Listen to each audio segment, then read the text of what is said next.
Oi, gente, tudo bem com vocês? Eu sou a Beatriz Dutra. E eu sou Marcelo Luz, e nós somos integrantes do CAPT. Bom, pra quem já segue a gente lá no Instagram e no TikTok, já sabe que o assunto da semana é fotografia. Por lá, a gente fez algumas postagens sobre os enquadramentos e como eles funcionam.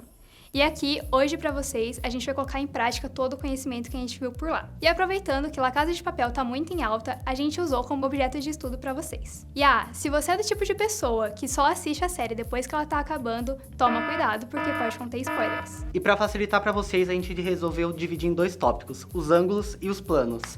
E a partir disso, a gente vai explorando um pouco mais a vertente de cada um deles.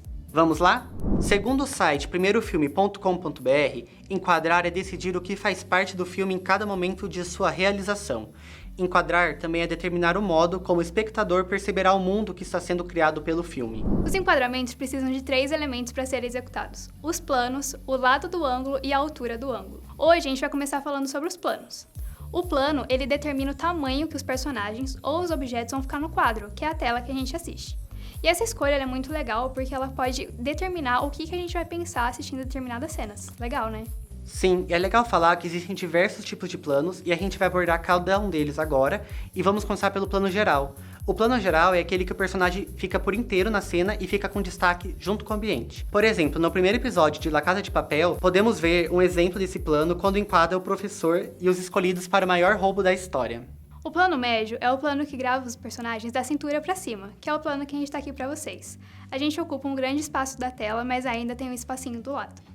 Em La Casa de Papel, a gente vê esse exemplo quando a Tóquio, o Rio e o Denver vão atrás do Berlim para discutir algumas coisas, e esse exemplo é bem claro na tela. O plano americano é aquele plano muito famoso nos filmes de faroeste em que o personagem é gravado do joelho para cima. Ele facilita que a gente perceba as movimentações do personagem, além de estabelecer uma inter-relação entre dois personagens, como era nos filmes de faroeste.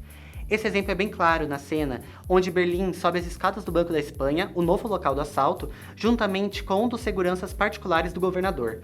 Podemos ver os dois de forma mais detalhada, porém com todo o cenário ainda à volta. O primeiro plano é um plano mais emocional, então ele revela muito o personagem e os seus sentimentos. Então ele dá muito enfoque às expressões faciais do ator. Lá em La Casa de Papel, a gente percebe essa cena numa conversa que tem entre o professor e até então Raquel. Eles estão conversando sobre umas escolhas que ela deve fazer ou não. E aí existe um jogo de câmeras entre os dois personagens e a gente consegue ver muito bem as preocupações e os medos de cada um expressados no rosto deles.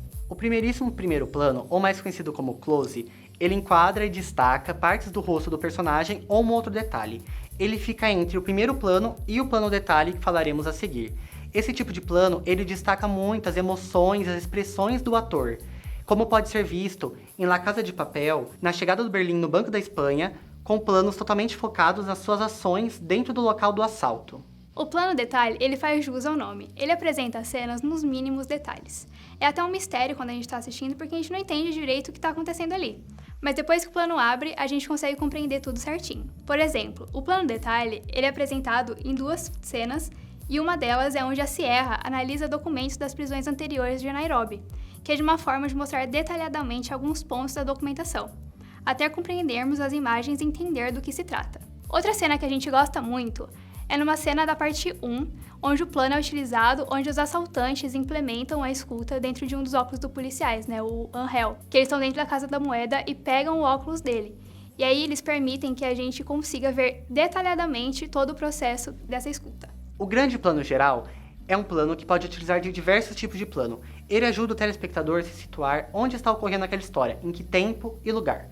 Como, por exemplo, em La Casa de Papel, naquela cena em que a polícia descobre a localização secreta do Rio na parte 3. Outra cena que podemos trazer de exemplo é aquela que mostra a localização exata de onde iniciaram as ações para o novo roubo. O plano sequência é aquele plano que todo mundo conhece. É o plano que segue uma sequência contínua sem corte nenhum.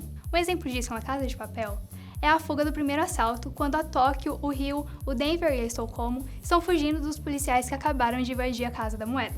Bom, acabamos a parte de planos, mas antes de começar a falar dos ângulos, não esquece de curtir, se inscrever no canal e ativar o sininho para receber todas as novidades do CAPT. É legal falar que a parte de ângulos a gente dividiu entre os ângulos na vertical e na horizontal, e vamos começar falando sobre os ângulos na vertical. O primeiro deles é o ângulo normal. É basicamente o ângulo que se encontra em todos os filmes e séries. é quando a câmera se encontra na mesma altura dos objetos ou na altura dos olhos dos personagens, que é como a gente tá aqui com vocês. Em La Casa de Papel, não faz muito sentido a gente elencar só uma cena, porque ela se encontra em praticamente todos os episódios. Então, para vocês entenderem como ele funciona, a gente selecionou aqui várias imagens para vocês verem certinho. O próximo ângulo que vamos falar é o ângulo baixo ou contra-plongé. É quando a câmera filma de baixo para cima, dando um ar de superioridade ou autoridade para o personagem ou objeto em questão. Temos exemplo claro disso na primeira temporada de La Casa de Papel, naquela sala de aula que está o professor e os futuros assaltantes, e ele é filmado de um modo que dá um ar de autoridade dentro daquela sala. Temos também um exemplo disso lá no nosso Instagram, nos destaques, que a gente explicou um pouco porque o Thanos, em muitas cenas dos Vingadores, ele é filmado de baixo para cima. Em contrapartida, a gente tem o ângulo alto ou plongé, que é quando a câmera filma os objetos ou os personagens de cima para baixo. Isso passa o tom em uma sensação de inferioridade em relação às outras coisas ou em relação aos outros personagens. Como representação desse ângulo, temos a cena marcante da morte do Berlim na segunda temporada. No começo da cena, quando ele se expõe aos tiros para ter uma morte digna, a câmera filma ele de baixo para cima, como no contra-plongé que o Marcelo acabou de falar. Isso dá a ele uma honra de alguém que se entregou para morrer por algo maior, sabe? Porém, quando ele começa a ser atingido pelas balas, a câmera vai trocando de ângulo e mostra mesmo os policiais em contra-plongé, e mostra a superioridade deles naquela situação. O interessante é que no final, quando ele cai no chão, o ângulo é plongé, mostrando a inferioridade do Berlim naquele momento. É o fim da honra que em alguns momentos atrás se esbanjou. Temos também o plongé absoluto ou ângulo zenital. Nesse, a câmera é colocada acima do cenário, que faz com que vejamos personagens e objetos no ângulo de 90 graus de cima para baixo. O diretor de La Casa de Papel usa e abusa desse recurso logo no começo da série, naquela cena em que Tóquio está deitado na sua cama. No geral, ele usa esse recurso para representar um conjunto de fatores. Nesse caso, ele queria mostrar o estado de solidão em que Tóquio estava após a morte do seu parceiro. Outro exemplo é na temporada 4, quando Nairobi está caída ao chão com uma poça de sangue atrás de sua cabeça. Esse momento, visto de cima, dá mais profundidade à cena, passando um ar de horror e tristeza. Em contrapartida, esse momento intercalado com outro em que vemos Nairobi, ainda vista de cima, já totalmente diferente, com roupas limpas, numa cena bela e cheia de sentimentos bons. Isso desperta no público mais empatia pela personagem e faz com que a gente sinta ainda mais a sua morte. Já o contra-zenital é totalmente o oposto do que o Marcelo acabou de falar. Nele, a câmera é colocada de baixo para cima, como se ela estivesse no chão. E aí os personagens também são gravados em 90 graus. Ainda na cena da morte da Nairobi, a gente tem uma relação entre as reações dos integrantes do grupo. Um desses integrantes é o Helsinki. O rosto dele é filmado de baixo para cima, como se a gente estivesse vendo pelo ângulo em que a Nairobi veria. Esse atributo também foi utilizado para trazer maior dramaticidade e profundidade, já que a gente está vendo diretamente o seu olhar para o corpo da amiga dele, a sua tristeza e seu choro.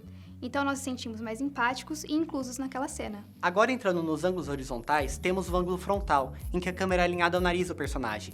Isso faz com que vejamos melhor as feições do ator, trazendo mais emoção para a cena. Esse ângulo é usado pelo diretor da série, mas também pelo próprio professor dentro da trama, quando ele aparece em um telão ao povo, revelando sua identidade, expondo a tortura do Rio e anunciando qual seria o próximo roubo.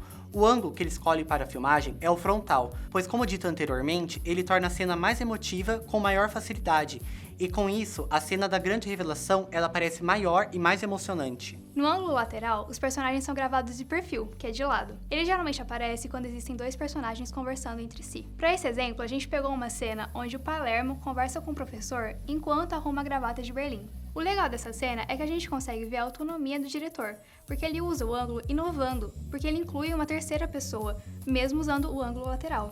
A grande sacada é que para gravar na lateral há a possibilidade de enquadrar mais de uma pessoa em um diálogo de forma bem bacana. Temos também o ângulo da nuca ou traseiro. Nesse caso, a câmera é alinhada à nuca do personagem, que faz com que vejamos o que o personagem está vendo. Como, por exemplo, no episódio 5 da terceira temporada, quando o Denver sai do Banco da Espanha com uma bandeira branca em suas mãos. Nesse momento, a câmera traz o ângulo para trás do personagem e vemos a sua visão, diversos policiais mirando para ele, aguardando autorização para dar o tiro. Bom, gente, acho que agora finalmente deu pra captar, né? A gente espera muito que vocês tenham gostado. Não esqueçam de deixar o like aqui embaixo, se inscrever no canal e ativar o sininho pra não perder nenhum conteúdo nosso, tá bom? E vai também nas nossas redes sociais, que a gente vai colocar muito conteúdo bacana por lá. E é isso, gente. Obrigado. Até Beijo. mais. Ah, sim. Excelente. Eita! Obrigadão por ter vindo, Espírito. A porta é logo por ali. O primeiríssimo plano, mais conhecido como close, é aquele que enquadra e destaque. O que foi isso? Ah, tá. Honra de alguém que se entregou pra morrer por algo maior. Você tá rindo? Por que ele tá rindo? Gente! Ele começou, eu olhei pra ele, ele tava rindo, daí como que eu vou segurar? Eu virei a cara e fiquei assim, ó. Até mais. Tchau. Beijo. Ah.